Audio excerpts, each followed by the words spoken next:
Today, we're going to be proving a three-variable algebraic inequality. And what I'm going to do for our first step is I'm going to subtract ab plus bc plus ca from both sides. And what does the right-hand side turn into? Well, dang it, I had to clear my throat. But anyways, I'm subtracting this, and these are identical, so this turns into 0. How about here? So I'm just going to expand this and get rid of the parentheses here. So we get a squared plus b squared plus c squared. And then, so minus ab, and then another minus 1 times positive bc, so that turns into minus bc. What do we get from minus 1 times positive ca? Yep, we're going to get minus ca. Okay, now what I'm going to do is I'm going to double both sides. So if I double 0, what do I get? I still have 0, because 0 times 2 is 0. But for these terms, I have to double each one of them.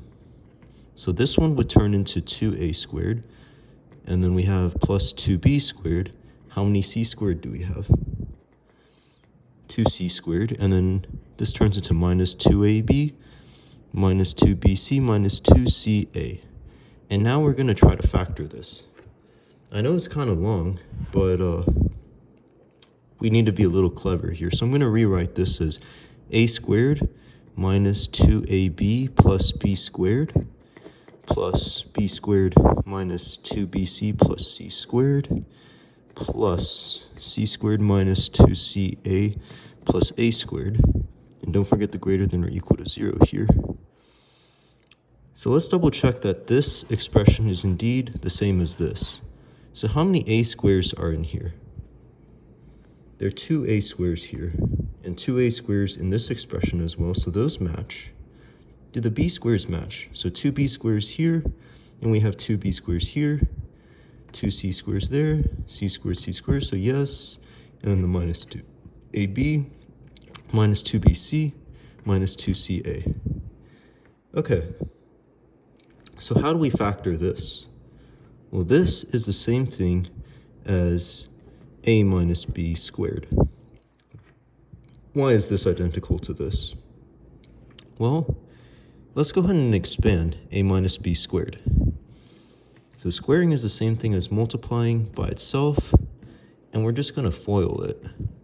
So F in FOIL stands for first. So we multiply the first terms. So a times a is how much? It's a squared. O stands for outer, so the outer ones. So a times minus b is minus ab. I stands for inner, so minus ba, but I like to keep things alphabetical. And then L stands for last, so minus b times minus b, that's just plus b squared, because two negatives, when you multiply them, they become positive. Okay, and let's go ahead and combine the minus ab's here. In total, how many minus ab's are there? They're going to be, this turns into minus 2ab, and we keep the b squared.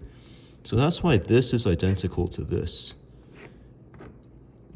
And if we do a similar process here, we're going to be able to factor this as b minus c squared, and this turns into c minus a squared.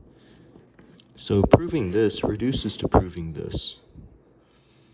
When we square something, is it ever going to be negative? No, it's going to be at least 0. Same here. At least 0, same here. At least 0. And when we add three numbers that are at least 0, we're always going to end up with an answer that's at least 0. So that's the proof for why a squared plus b squared plus c squared is greater than or equal to ab plus bc plus ca.